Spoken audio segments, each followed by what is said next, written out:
আজকের রেসিপিটা হচ্ছে নিরামিষি রান্না। এর জন্য আলু, পেঁপে, ধুন্দুল, কাঁঠালের দানা এবং ডাল এই সবজিগুলো দিয়ে আজকে নিরামিষি রান্নার রেসিপিটা শেয়ার করব আপনাদের সাথে। এখন চুলার ভেতর কেটে রাখা সবজিগুলো দিয়ে দিচ্ছি, সাথে পেঁয়াজ, মরিচ, লবণ, আদা বাটা, ধনিয়া, হলুদ, মরিচ গুঁড়ো এবং সামান্য পরিমাণ পানি দিয়ে সবজিগুলো ভালো করে কষিয়ে নিব।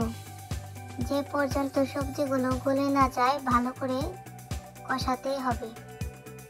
আপনারা চাইলে আপনাদের বাসায় যে সব সবজিগুলো আছে ওইগুলা দিয়েও নিরামিষে রান্না করতে পারেন।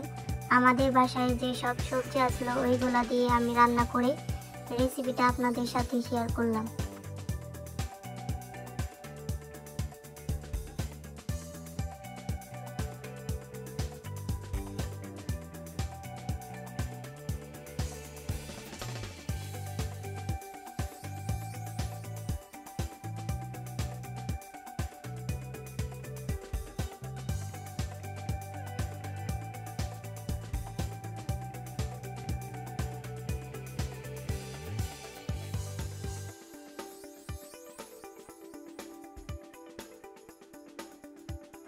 সবজিগুলো একবার কষিয়ে নেওয়ার পর মিষ্টি লাউয়ের ডগা দিয়ে দিচ্ছি।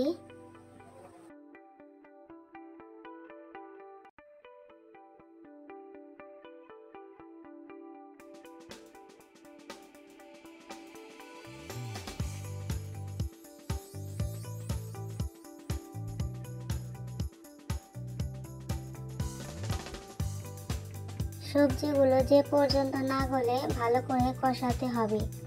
তারপর চিনি দিয়ে সবজিগুলো কেটে দেখবো যে গলেছে কিনা। যদি গলে যায় তাহলে ঝোল দিয়ে দিব। ঝোলটা একটু কমে আসলে তখন এই সবজিগুলো আবার বাগার দিতে হবে। এখন ডালগুলো দিয়ে দিব। ডালগুলো আগে দিলে গলে যাবে এবং নিরামিষিটা একটু টক লাগতে পারে।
সবজিগুলোর ঝোল একটু কমে আসলে তখন অন্য একটা পাত্রে সবজিগুলো নামিয়ে নেব এবং বাঘার দেওয়ার জন্য একটা কড়াইয়ের ভেতর তেল গরম করে নিয়ে সেখানে একটা শুকনো মরিচ, রসুন চেঁচা এবং সামান্য পরিমাণ পেঁয়াজ কুচি দিয়ে দেব।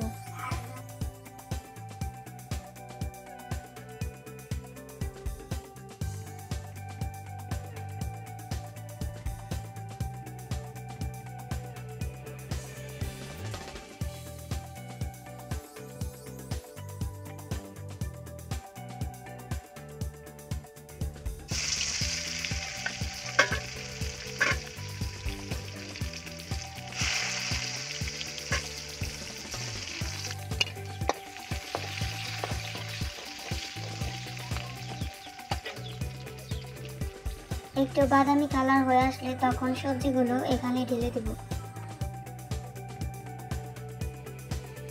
এভাবে কিছুক্ষণ রান্না করে নেব এবং লবণ চেখে দেখব হয়েছে কিনা। যদি লবণ লাগে তাহলে চেখে দেখে লবণটা দিয়ে দেব। নামানোর কিছুক্ষণ পূর্বে জিরা গুঁড়াও দিয়ে দেব। আশা করি রেসিপিটা আপনাদের কাছে ভালো লাগবে। ভালো লাগলে অবশ্যই লাইক, কমেন্ট এবং সাবস্ক্রাইব করে রাখবেন।